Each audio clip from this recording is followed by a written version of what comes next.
Wah, ada yang nggak beres nih. Rasanya semuanya bergoyang. Ini jelas bukan gempa, dan ini semakin memburuk. Gerak awan terasa lebih cepat dari biasanya, dan hewan-hewan seolah menggila. Pembawa berita tampil di TV dengan nada khawatir dan berkata, "Selamat pagi, maaf telah mengganggu acara Anda. Para ilmuwan baru saja mengetahui bahwa rotasi bumi meningkat dengan kecepatan tidak biasa. Sekelompok ahli percaya bahwa rotasi bumi meningkat setiap detiknya, dan mereka belum tahu sebabnya." Meskipun bumi berputar lebih cepat 1,6 km per jam, hari akan semakin pendek sekitar 1,5 menit. Itu tidak akan begitu terasa dan kamu bisa melanjutkan aktivitas tanpa menyadarinya. Tapi karena bumi berputar lebih cepat, tubuh kita yang terbiasa dengan 24 jam sehari akan kesulitan mencoba membiasakan diri. Buat kita yang tinggal di Khatulistiwa, artinya rotasi bumi lebih cepat daripada di kutub utara dan selatan.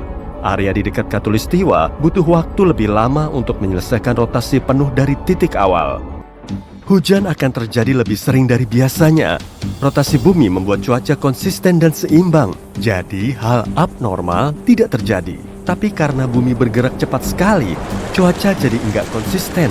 Badai mulai semakin sering terjadi dan kita akan lebih sering di dalam rumah sambil minum coklat panas. Meskipun rasanya aneh, semua orang tetap bisa beraktivitas. Tapi kalau bumi semakin cepat dan bergerak pada kecepatan 45 meter per detik, hari akan berkurang menjadi 22 jam. Itu bisa bikin kamu merasa jet lag seharian. Semua bisnis di dunia memiliki jadwal 24 jam sehari. Jadi, mengurangi 2 jam bisa berdampak besar pada ekonomi dunia. Kalender harus diubah dan disesuaikan dengan waktu baru. Desain jam akan berubah, tengah malam akan diganti dengan pukul 10 malam. Setiap minggu jam akan semakin singkat. Jadi nggak ada cara yang pas untuk mengetahui waktu, kecuali dengan matahari terbenam dan terbit. Cuaca akan terus memburuk, hujan seperti tak akan pernah berhenti. Hewan yang mengandalkan pola cuaca akan sulit beraktivitas. Dan migrasi besar-besaran akan terjadi di hampir semua spesies hewan. Kawanan burung akan terbang kemana-mana dan pergi ke tempat yang biasanya nggak mereka datangi, sehingga memengaruhi seluruh rantai makanan dan ekologi. Hutan, rimba, dan tempat lain untuk hewan berkerumun seimbang saat tidak terpengaruh manusia. Kalau hujan terus turun di area tertentu, banjir akan memaksa hewan untuk pindah ke wilayah lain dan bersaing dengan predator di area itu. Kalau bumi semakin cepat setiap hari, maka menimbang badan di Arktik akan membuatmu berbobot 81 kilo. Tapi di Khatulistiwa, berat badanmu mungkin 80 kilo. Itu karena gaya tambahan yang melawan gravitasi di area itu. Dengan rotasi bumi yang lebih cepat, semua maskapai penerbangan di seluruh dunia berhenti karena sistem radar menjadi berantakan dan cuaca terlalu berbahaya untuk terbang. Semua orang harus bepergian menggunakan mobil. Satelit diposisikan sedemikian rupa karena satelit nggak boleh berpindah tempat supaya bisa memantulkan sinyal ke kita. Karena peristiwa yang sedang terjadi ini, sinyal Wi-Fi dan TV nggak bisa merambat. Komunikasi di seluruh dunia menjadi pendek dan lambat. Pada akhirnya, komunikasi akan terputus, kapal akan berhenti beroperasi, dan perdagangan global akan kolaps, menambah kerusakan pada ekonomi dunia yang sudah jatuh. Angin akan semakin kuat dan cepat daripada biasanya, yang artinya suhu akan berubah. Badai seperti hurikan akan lebih kuat dari sebelumnya dan lebih kencang untuk bisa menghancurkan. Namun, pada 160 km per jam, Khatulistiwa akan tertelan air. Basin Amazon dan pulau-pulau kecil akan tenggelam di air sedalam 15 meter. Mayoritas tumbuhan akan berada dalam bahaya, terutama di Khatulistiwa. Dengan hutan yang terancam banjir, semakin banyak lingkungan hewan akan menderita.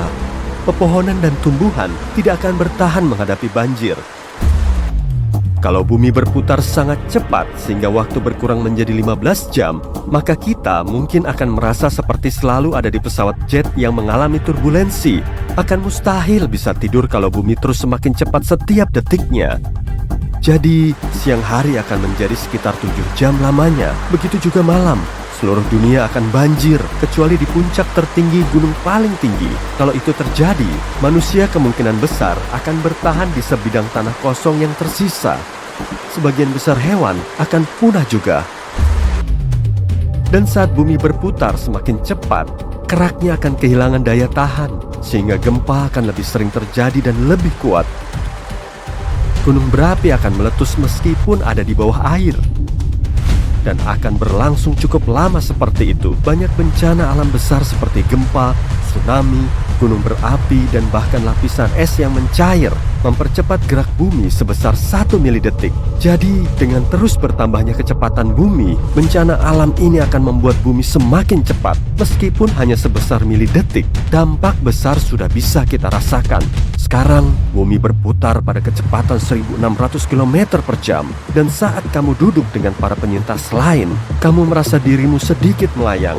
Kamu akan melihat kerikil kecil dan bebatuan melayang beberapa sentimeter dari tanah. Awan di atasmu melintas seperti bintang jatuh. Udara sangat lembab karena air naik ke atas, membentuk awan tebal yang siap menurunkan hujan. Tapi karena gravitasi semakin lemah, hujan tertahan di udara. Banyak benda kecil melayang seperti di ruang angkasa. Siang dan malam hanya berlangsung beberapa jam. Pada titik ini, seluruh dunia akan banjir dan kerak bumi akan hilang 80%. Kalau ini terus berlangsung, tidak akan ada lagi makhluk hidup, kecuali mungkin makhluk mikroskopis yang bisa tahan pada kondisi ekstrim dan keras. Bumi harus berputar kira-kira pada kecepatan 28.300 km per jam untuk mengalahkan gravitasi sampai benda-benda melayang. Pada titik ini, semua air di laut akan naik dan kelihatan kayak hujan terbalik. Batu gunung besar akan terpisah dari batuan dasar dan melayang, mirip kayak planet-planet kecil di ruang angkasa. Kini, bumi berputar 17 kali lebih cepat daripada biasanya, sehingga satu putaran penuh pada porosnya hanya berlangsung 84 menit, bukan 24 jam. Kalau kamu mampu bertahan selama itu, kamu akan melihat siang dan malam berlalu dalam sekejap. Kamu juga akan melayang tanpa tujuan di langit, terbentur batu dan permukaan lain. Kamu tidak akan mengenali apapun lagi. Kerak bumi terbelah dan menunjukkan magma di bawahnya. Jadi mendarat bukanlah pilihan. Kamu akan melihat luar angkasa seiring semakin tinggi kamu melayang. Kamu nggak akan tahu seberapa cepat kamu melaju. Tapi yang kamu tahu adalah kamu mungkin satu-satunya manusia di dunia yang berputar ini. Pada akhirnya, bumi akan berputar sangat cepat. Sampai lapisan yang tersisa akan mulai terkelupas dan menunjukkan isi bumi. Bumi akan tertekan dari intinya, sampai menjadi mirip panekuk. Tidak ada yang bisa selamat pada titik ini. Panas dari inti bumi akan keluar, sehingga planet ini akan memanas seperti microwave. Semua air akan menghilang, dan bumi akan tampak seperti titik merah di tata surya.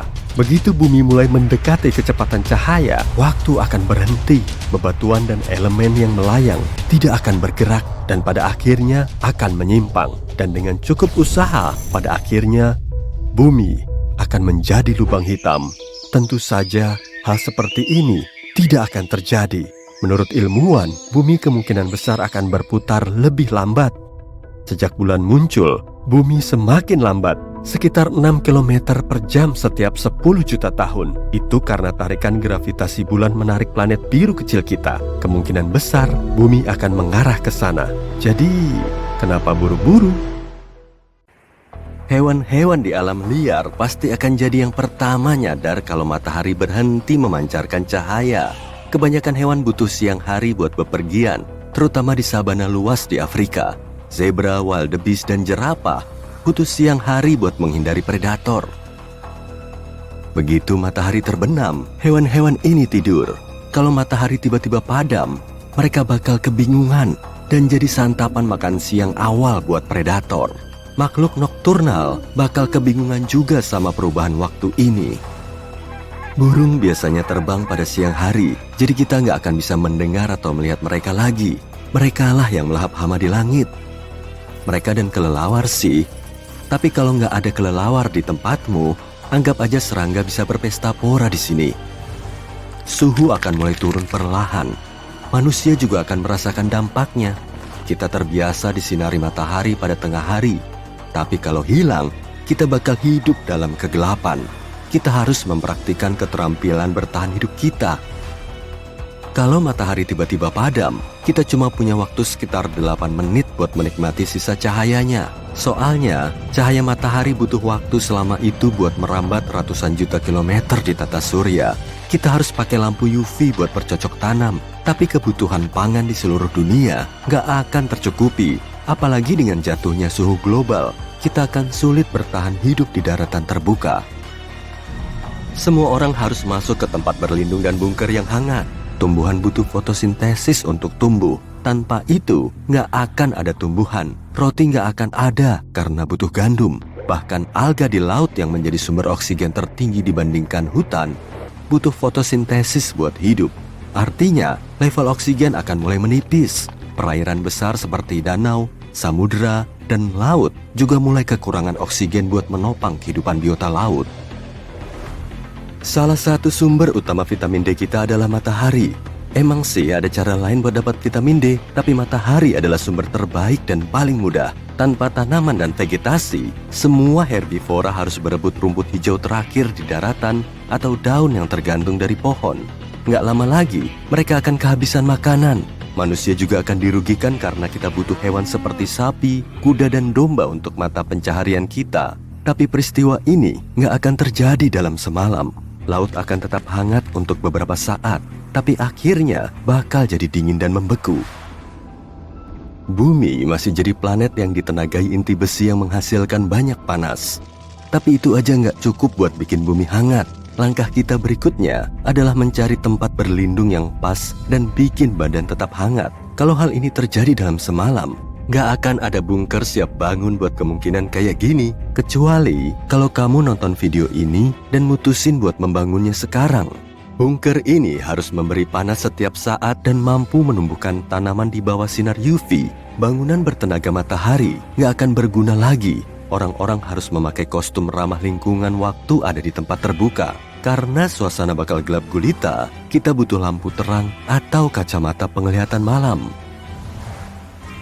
Daratan bakal tandus. Hewan malam yang tahan suhu dingin akan berkuasa.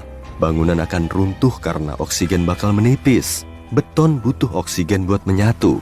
Bunker sendiri cuma punya oksigen yang terbatas. Kita harus mindahin banyak pohon ke tempat yang punya sinar UV kuat biar bisa menghasilkan oksigen. Nantinya, pohon akan menghasilkan ekosistem sendiri di bunker bawah tanah yang luas. Permukaan laut akhirnya akan membeku. Mengambil sumber daya alam dari dasar laut, kayak gas atau minyak, bakal mustahil. Objek besar yang dulunya adalah bintang terang dan bersinar bakal masih ada di luar angkasa. Tapi apa yang terjadi kalau matahari menghilang dalam semalam? Kurang lebih sama, tapi jauh lebih buruk. Matahari adalah benda langit terbesar di tata surya. Matahari bikin semua planet berada di tempatnya. Planet-planet ini mengelilingi matahari secara tertib. Kalau matahari nggak ada, planet-planet ini akan bergerak sembarangan. Ada yang saling bertabrakan. Ada planet yang melayang dan berkelana di luar angkasa sampai nemu bintang baru buat dikelilingi. Bumi mungkin jadi salah satu dari planet itu, atau mungkin juga enggak. Planet kita tetap bakal gelap. Kita bakal melayang di luar angkasa dengan cepat banget.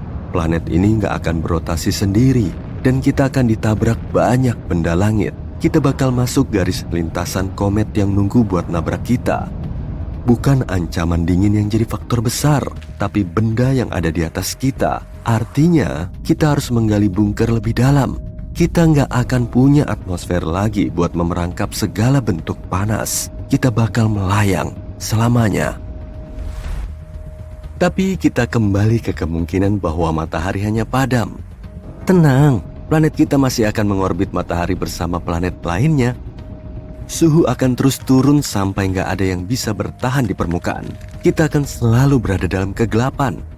Cuma bakteri dan mungkin tardigrada yang bertahan di permukaan. Tardigrada adalah makhluk kecil yang bisa bertahan hidup di mana saja, termasuk luar angkasa. Akhirnya, oksigen akan punah dari permukaan bumi. Semua akan binasa, kecuali tardigrada, karena mereka akan dominan dan mungkin jadi satu-satunya makhluk di permukaan. Mereka bisa berevolusi menjadi makhluk lebih besar dan jumlahnya semakin banyak. Ratusan ribu tahun kemudian, manusia akan berevolusi sesuai kondisi di bawah tanah. mata akan jadi jauh lebih besar biar bisa menyerap cahaya sebanyak mungkin. Kulit kita akan jadi lebih putih karena nggak ada matahari di bawah tanah. Pendengaran juga jauh lebih sensitif karena gema di bawah tanah. Kecerdasan kita akan tetap sama, tapi tubuh kita akan siap buat permukaan. Ancaman utama kita adalah tardigrada raksasa yang berkeliaran di atas. Di bawah mikroskop, mereka emang menggemaskan. Tapi bayangin ukuran mereka jadi kayak beruang kutub. Masih mau melihara ini di halaman belakang? Mereka bisa hidup di mana aja. Jadi mereka bakal menyusup ke bunker sesekali. Mereka ganas. Mereka punya berbagai ukuran dan bentuk. Sekarang ini, manusia udah bukan makhluk dominan karena mereka harus sembunyi di bawah tanah. Beberapa tardigrada dari berbagai suku bermusuhan.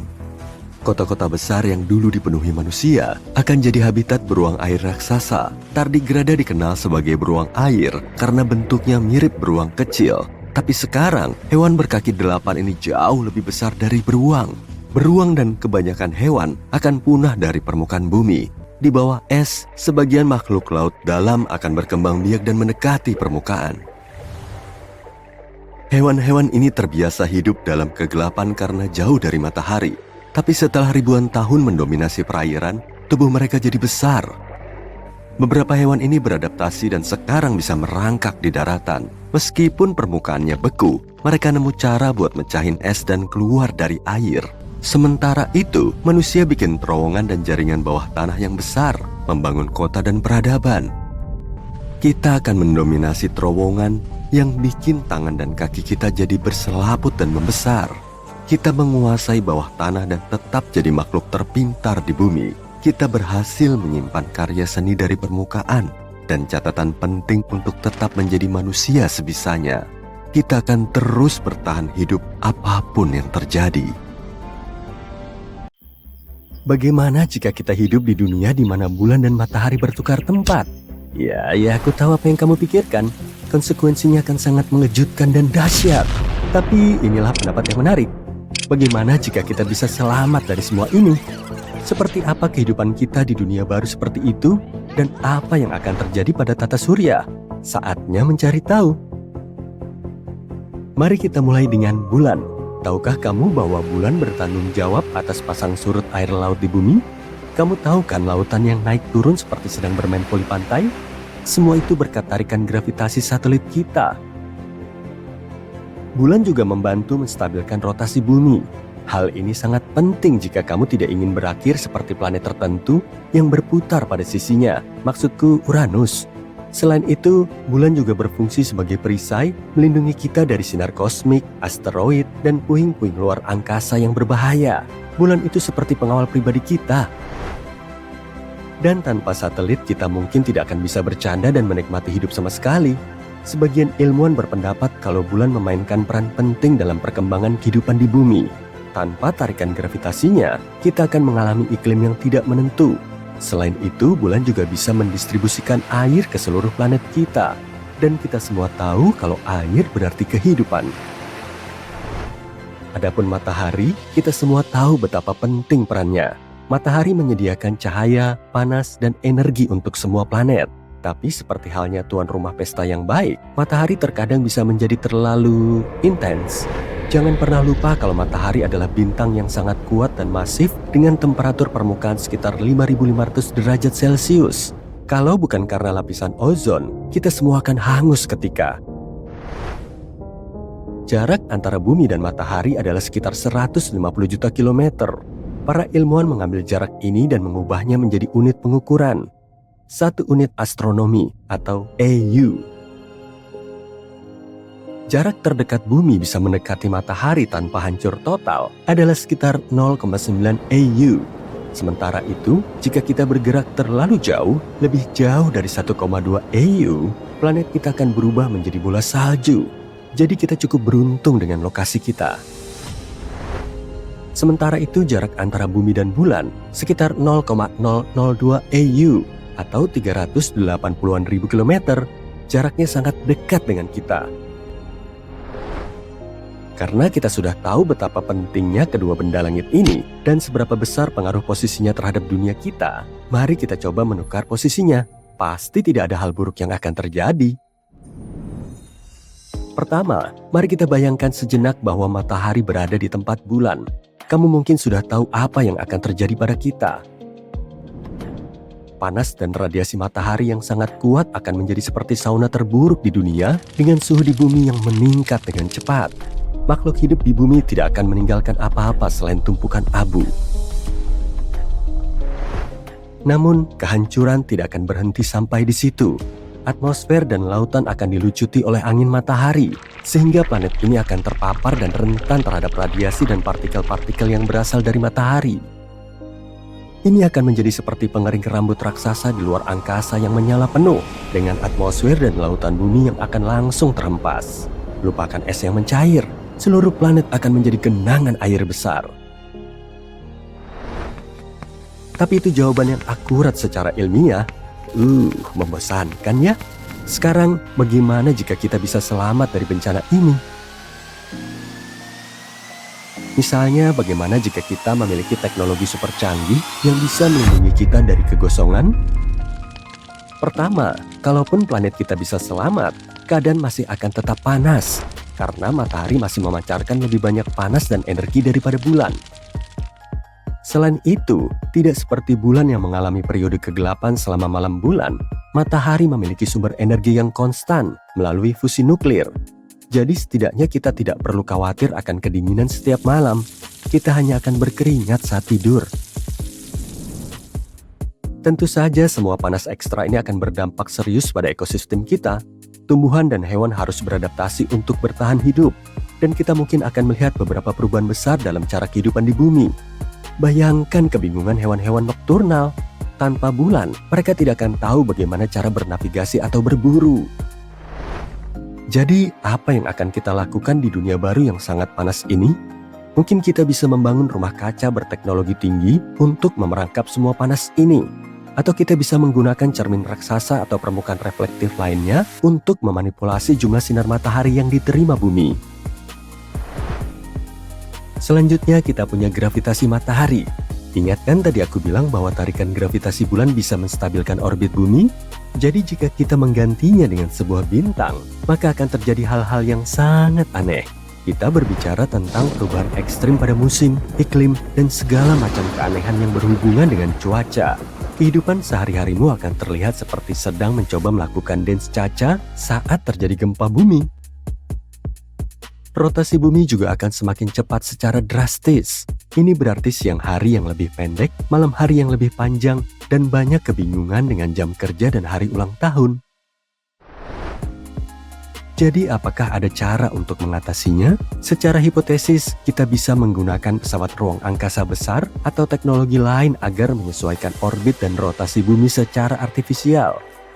Sebagai contoh, kita bisa meluncurkan roket atau pesawat keluar angkasa yang secara perlahan-lahan akan mendorong planet kita ke orbit baru yang lebih stabil dan konsisten. Dan bukan hanya itu saja, semua permainan gravitasi ini juga berarti gelombang pasang baru dengan proporsi epik. Ombak yang begitu tinggi, sehingga para peselancar membutuhkan tabung oksigen hanya untuk menaikinya. Bayangkan mencoba mengemudikan perahu melewati badai sambil mengendari kuda bronco. Yeehaw! Bulan juga mencampurkan nutrisi di lautan dan membantu mendukung kehidupan laut. Jadi jika kita menukar matahari dengan bulan, air yang kaya nutrisi itu akan hilang. Lautan akan menjadi sup yang tergenang dan tidak bernyawa, tanpa ganggang dan plankton untuk menemani kita. Kita harus makan sandwich rumput laut dan minum air desalinasi untuk bertahan hidup. Dan jujur saja, tidak ada orang yang mau hidup di dunia tanpa sushi. Lalu apa yang bisa kita lakukan? Kita bisa mencoba menciptakan pasang surut secara artifisial atau meniru tarikan gravitasi bulan pada lautan. Seperti menggunakan pompa atau mekanisme lain untuk memindahkan air dalam jumlah besar, sehingga menciptakan efek pasang surut yang serupa. Atau kita bisa mencoba membantu kehidupan laut agar beradaptasi dengan lautan baru yang minim nutrisi, mungkin dengan mengembangkan budidaya ikan atau aquaculture. Terakhir, jangan lupakan radiasi. Matahari pada dasarnya adalah pabrik radiasi. Hal ini dapat mengacaukan kesehatan dan perangkat elektronik kita. Kamu pikir ponselmu sudah rapuh sekarang? Bayangkan apa yang akan terjadi dengan ponsel di bawah suar matahari raksasa. Jadi kita membutuhkan teknologi perisai yang sangat canggih untuk melindungi kita. Bahan yang dapat menahan suhu yang lebih panas dari sekadar api dan medan magnet yang cukup kuat agar menangkis partikel bermuatan. Oh, dan banyak sekali tabir surya. Singkatnya, jika kita mengganti posisi bulan dengan matahari dan entah bagaimana berhasil menghindari konsekuensi bencana, itu akan menjadi dunia yang sama sekali berbeda dari yang kita ketahui. Tapi bukan hanya bumi yang akan merasakan dampaknya. Jadi apa yang akan terjadi pada tata surya kita? Sebagai permulaan, jika matahari dengan tarikan gravitasinya yang luar biasa mengambil alih posisi bulan, maka akan terjadi kekacauan serius pada orbit planet-planet lain. Planet-planet itu akan meluncur ke arah yang tidak menentu seperti bom bongkar. Planet-planet itu juga akan merasakan kepribadian matahari yang berapi-api. Planet-planet itu harus berhadapan dengan radiasi dan partikel bermuatan. Terakhir, medan magnet matahari sangat kuat. Dan jika matahari menggantikan posisi bulan, planet-planet lain akan dipaksa menari mengikuti iramanya. Hal ini bisa menyebabkan badai listrik, aurora, dan efek listrik yang luar biasa di mana-mana. Dan apa yang akan terjadi pada bulan itu sendiri? Sayangnya kekuasaannya di pusat tata surya kita tidak akan bertahan lama.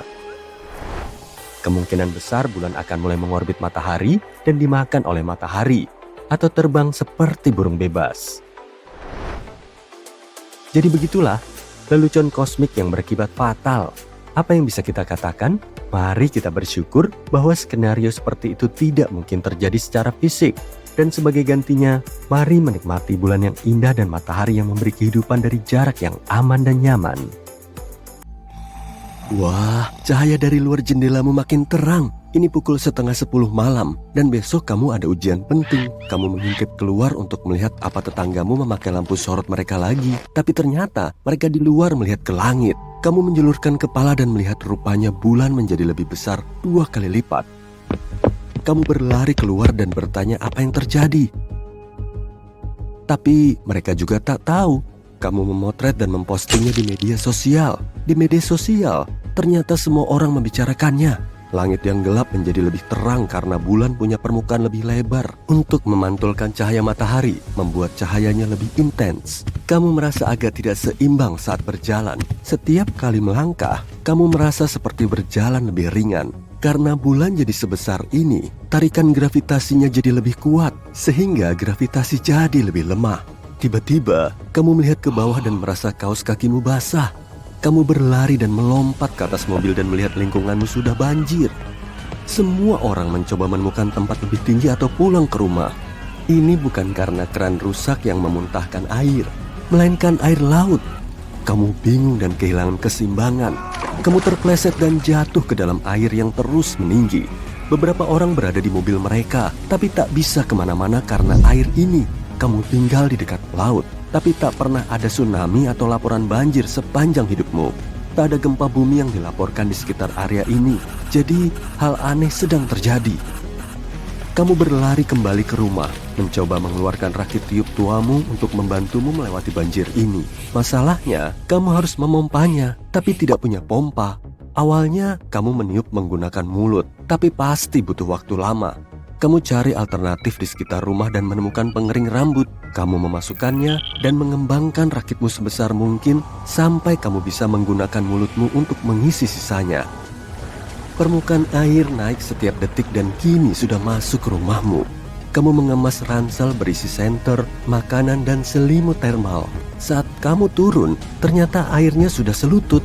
Kamu terus berjalan sampai pintu.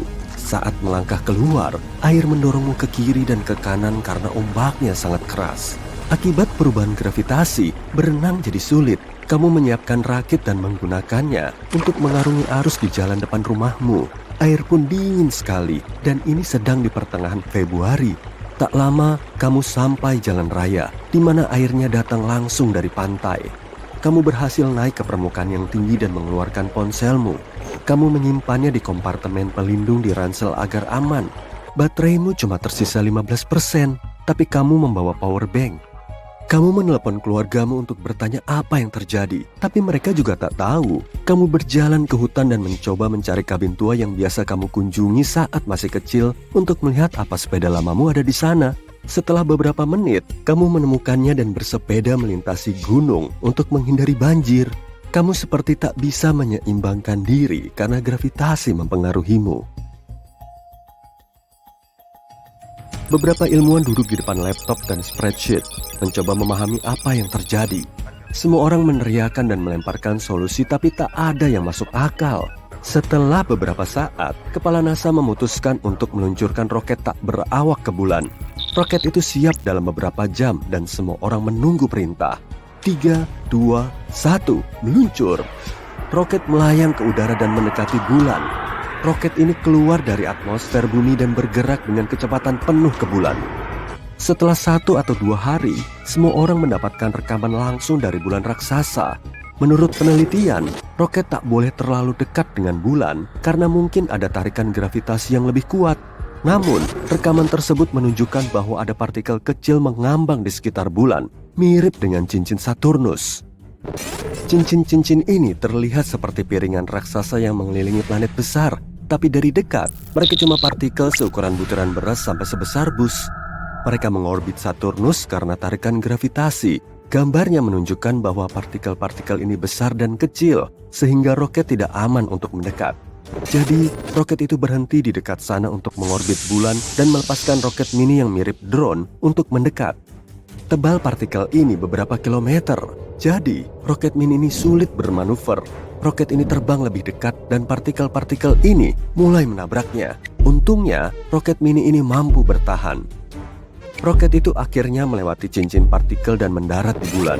Gravitasi makin kuat karena ukuran bulan membesar, hingga roket ini hampir hancur. Begitu mendarat, robot lain keluar dan mulai menjelajahi permukaan, mencoba mencari petunjuk. Saat ini, tak ada yang terjadi, tapi mereka mencatat adanya beberapa getaran dari jauh di dalam bulan. Inti bulan bereaksi secara tidak normal. Sepertinya ukurannya makin membesar. Para ilmuwan tak tahu apakah bulan akan berhenti tumbuh pada titik tertentu.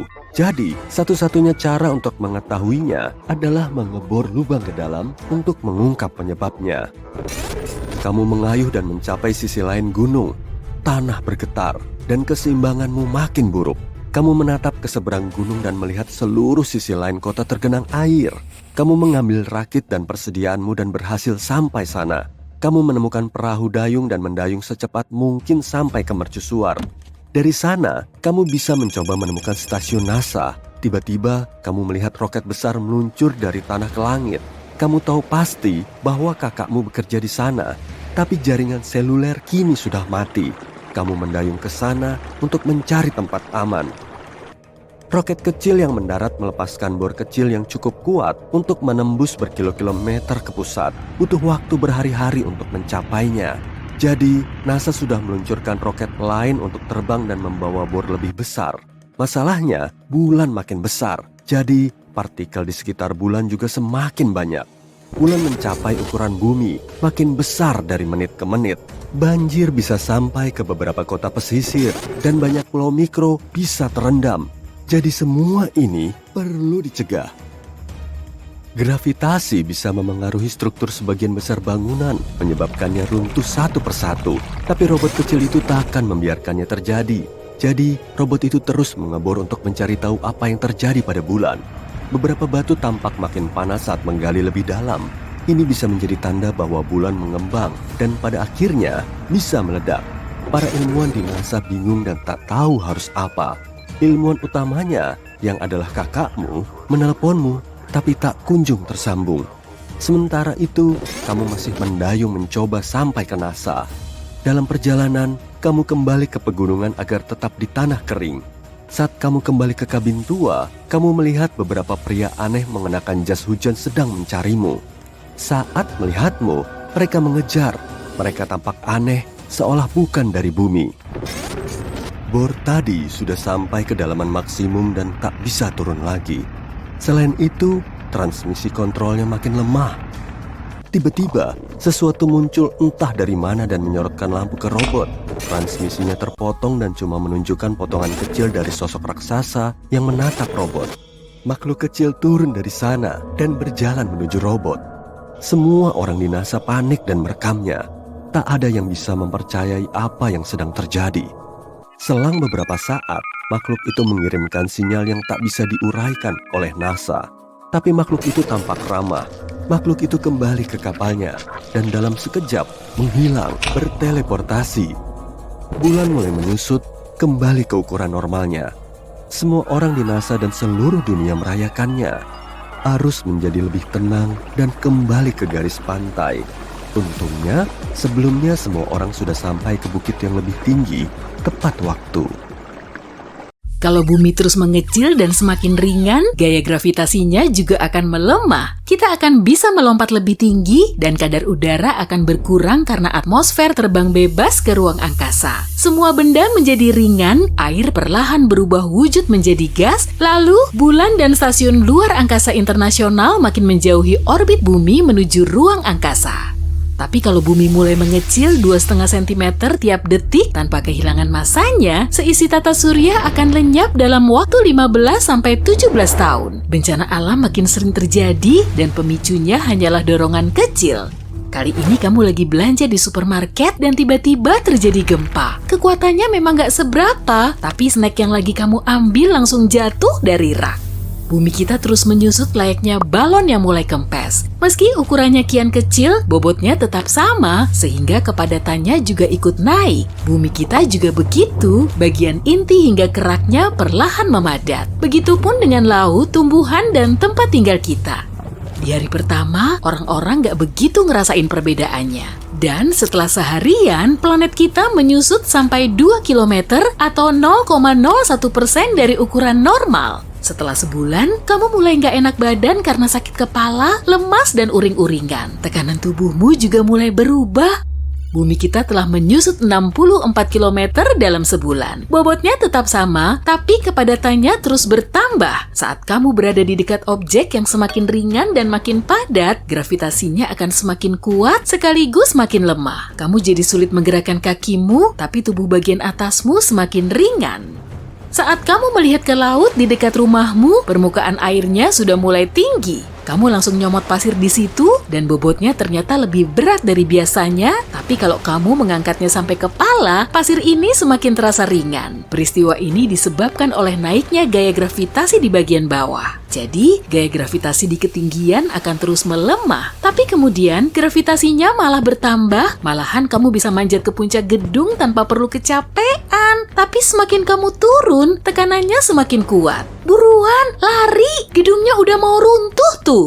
Gravitasi dan perubahan bentuk bumi telah menghancurkan kota di seluruh dunia. Fondasi gedung hancur karena kerak bumi terus-terusan mengecil. Rumah jadi semakin berat dan menimbulkan bunyi berisik saat runtuh. Debunya langsung berterbangan ke angkasa dan sebagiannya kembali ke permukaan tanah oleh gravitasi. Beberapa bulan kemudian, banyak pepohonan runtuh karena batangnya nggak mampu menahan tekanan tanah. Hasil pertanian nggak bisa dipanen. Dalam kondisi seperti ini, jagung, gandum, dan tanaman lain juga nggak bisa tumbuh. Setelah keliling kebun, kakimu langsung kelelahan kayak habis lari maraton. Dan saat rebahan di tempat tidur, kamu jadi sulit bangkit. Seolah-olah ada magnet besar yang udah narik tubuhmu. Kelopak matamu juga sangat berat. Ototmu terus-terusan tegang kayak lagi dipakai untuk latihan di gym. Tidur di lantai atas pasti lebih nyaman tuh. Tapi lantai atasmu udah hancur lebur bersama bangunan lain di sekitarmu. Naiknya tekanan udara bikin kepalamu cenut-cenut. Pembangkit listrik dan pabrik nggak berfungsi lagi, bendungan hancur, dan airnya membanjiri seisi kota. Internet mati, penerbangan lumpuh total. Semua alat navigasi nggak bisa berfungsi dengan baik karena seluruh lanskap bumi telah berubah. Nggak ada lagi gadget elektronik yang bisa dipakai. Kendaraan makin boros bahan bakar karena bobotnya melar oleh kenaikan gravitasi. Berat badanmu juga ikut naik dan kakimu harus menyangga beban yang lebih berat. Sepatumu cepat rusak oleh naiknya tekanan, tanah bukit dan bebatuan ambrol ke dataran rendah, salju longsor menerjang sejumlah area yang tertutup es. Perubahan ukuran lempeng tektonik meningkatkan aktivitas gunung berapi hingga memuntahkan jutaan ton abu ke udara. Semua materinya langsung menghujani permukaan tanah. Pasir jam lebih cepat turun dan air botol lebih gampang tumpah. Saat kamu main basket, bola yang melambung akan langsung jatuh dan malahan kamu nggak akan bisa mendribelnya karena bola itu nggak akan mantul. Bobotnya aja udah seberat bola bowling. Permukaan air laut semakin tinggi dan luapannya membanjiri sejumlah kota pesisir. Tekanan air di dasar laut terus bertambah sampai berkali-kali lipat. Kalau kondisinya sengeri ini, kebanyakan makhluk hidup nggak akan bisa bertahan lagi. Jadi, cumi-cumi raksasa dan monster laut lain juga akan naik ke permukaan air. Bulan yang menghiasi langit malam juga makin kecil, posisinya terus menjauhi bumi. Astronot di ISS mulai panik seakan-akan stasiun mereka makin menjauh dari bumi. Padahal masih ada di orbitnya, bumi semakin mungil tapi masanya tetap sama. Menurut ISS, gaya gravitasinya konstan dan stasiun ini makin ngebut saat mengorbit bumi. Hampir seluruh daratan terendam banjir, awan yang tadinya melayang tinggi di langit, kini terus mepet ke permukaan tanah disertai kabut tebal. Tetes hujan semakin cepat dan kuat, suhu global terus ngedrop, bumi menjauh dari matahari dan perlahan membeku. Tapi kemudian kondisinya berubah. Air kembali muncul, gaya gravitasi bumi sudah sangat kuat hingga mampu mengalirkan air kembali ke laut. Akibatnya, tekanannya bertambah. Di dekat pantai pun kamu akan sulit berenang. Saat ini, bumi kita sudah sangat padat, dan kalau sampai jatuh ke tanah, kamu nggak akan bisa berdiri lagi. Hanya sejumlah hewan kecil yang masih bisa bergerak cepat. Kalau masanya kecil, gaya gravitasi yang mempengaruhinya juga lemah. 1 tahun kemudian, bumi telah menyusut sampai 750 km. Udara, gas, dan atmosfer sudah menjadi sangat padat dan berat sampai-sampai kamu kesulitan bernafas. Normalnya, manusia nggak akan bisa bertahan lama dalam kondisi begini. Karena ukurannya terus saja mengecil, bumi kita semakin jauh dari matahari. Langit menjadi kelabu karena minimnya cahaya matahari. Malam pun semakin pekat, bulan sudah nggak bisa memantulkan cahaya matahari. Untuk mengambil pulpen di atas meja, udah serasa kayak ngangkat barbel. Meja nggak bisa menahan beban seberat itu, kemudian patah. 8 tahun kemudian, ukuran bumi sudah berkurang hampir 2 kali lipatnya. Tapi beratnya tetap sama. Seluruh laut dan samudra berubah jadi es karena suhu bumi turun dan tekanannya naik. Akibatnya, planet kita menekan mineral alami yang tersimpan di bawah keraknya. Kondisi ini sangat ideal untuk proses terbentuknya berlian. Berlian yang dulu tersembunyi di kedalaman 100 km, kini bisa ditemukan di lapisan atasnya. 10 tahun kemudian, diameter bumi sudah berkurang 75.000 km. Ukuran planet kita sekarang lebih kecil dari bulan, meski beratnya hampir 80 kali lipatnya. Semua satelit luar angkasa yang melayang di angkasa telah jatuh ke permukaan bumi yang beku. Bumi mulai jadi objek terberat di alam semesta, gaya gravitasinya mampu menarik bulan. Bulan kemudian hancur berkeping-keping dan serpihannya berterbangan di sekitarnya, mengelilingi bumi dalam bentuk cincin batu. 17 tahun kemudian, di era ini bumi kita seukuran ujung rambut, tapi lagi-lagi masanya tetap sama. Area super padat sekecil ini pun bisa menghasilkan lubang hitam. Bumi semakin berat, semua planet di tata surya runtuh karena raksasa hitam bergravitasi ini terus membesar.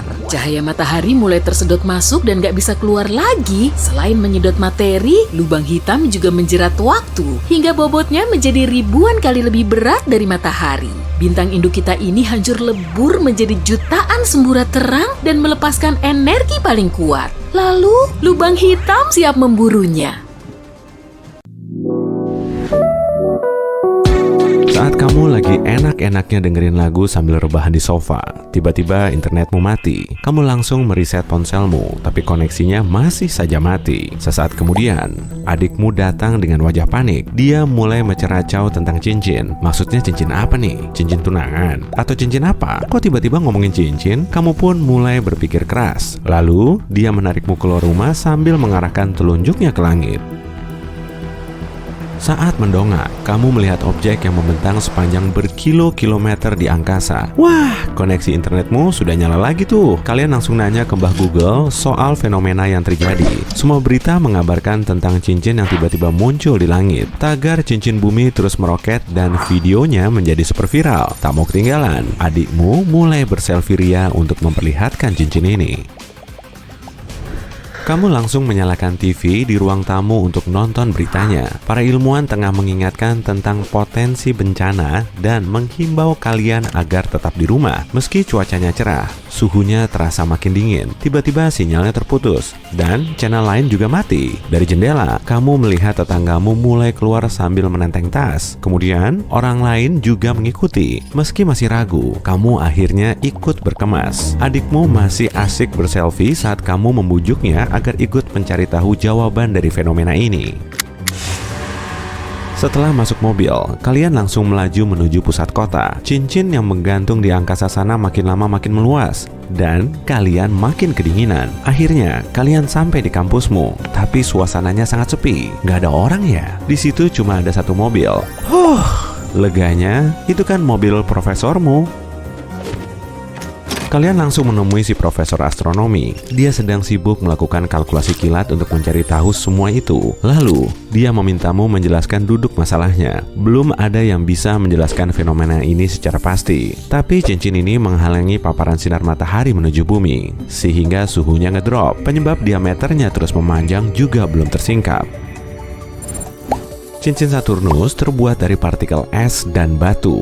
Ukurannya bisa sekecil semut hingga sebesar bus. Kemungkinan bebatuan ini berasal dari sisa puing-puing meteor atau planet kerdil. Tapi karena bumi sangat dekat dengan matahari, es nggak akan bisa melayang-layang di angkasa. Karena sekumpulan batu ini, sinar matahari menuju bumi jadi terhalang.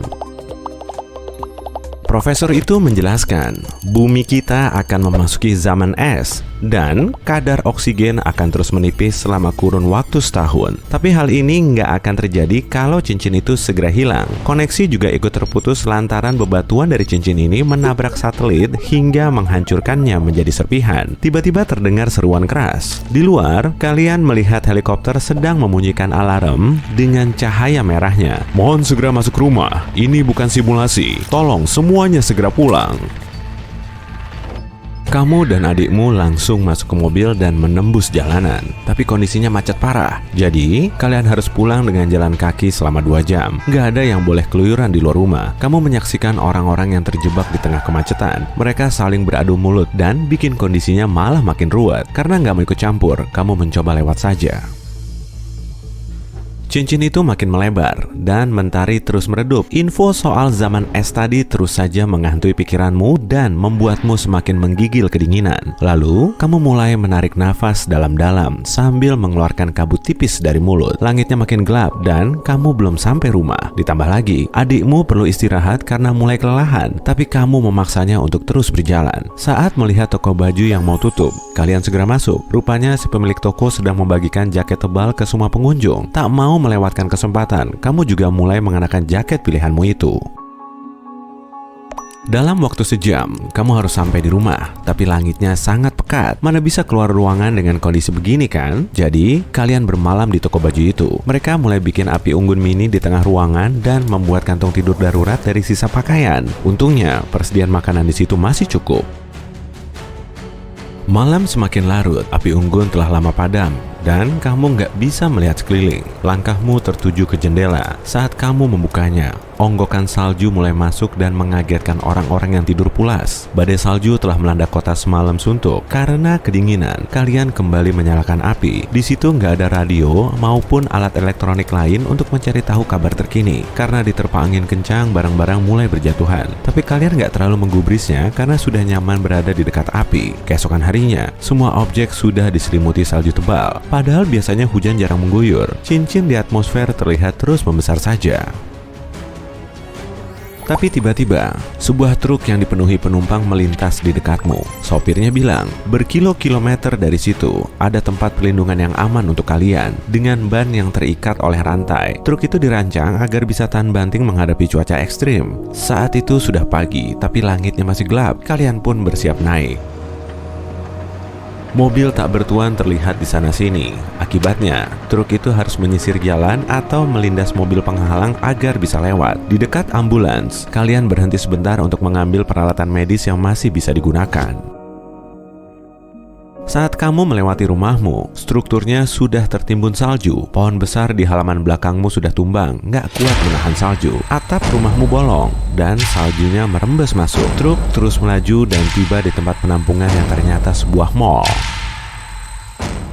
Saat kamu keluar, banyak warga udah dituntun menuju toko yang kini berubah jadi asrama dan unit kesehatan. Kamu menempati di toko olahraga dengan sejumlah orang. Kamu juga akhirnya bisa kumpul bareng adikmu. Dan untungnya, profesormu juga sudah ada di situ untuk membantu orang lain. Tak lama berselang, ledakan keras memenuhi seisi mall, lalu memecahkan kaca. Kalian pun seketika merunduk. Ada juga yang berlarian keluar. Saat keluar, kamu melihat objek metalik besar tergeletak di depan pintu mall. Karena penuh sesak, kamu jadi sulit mencari sumber suara itu. Tapi setelah mendekat, kamu bisa melihat satelit yang jatuh. Satelit ini jatuh di pintu depan lalu meledak. Satelit lain juga dilaporkan jatuh ke bumi di tempat-tempat tak terduga. Semua komunikasi juga ikut lumpuh. Kamu kembali masuk ke dalam mall untuk menunggu peristiwa selanjutnya. Adikmu tampak ketakutan, tanpa tahu zaman es masa kini baru saja dimulai.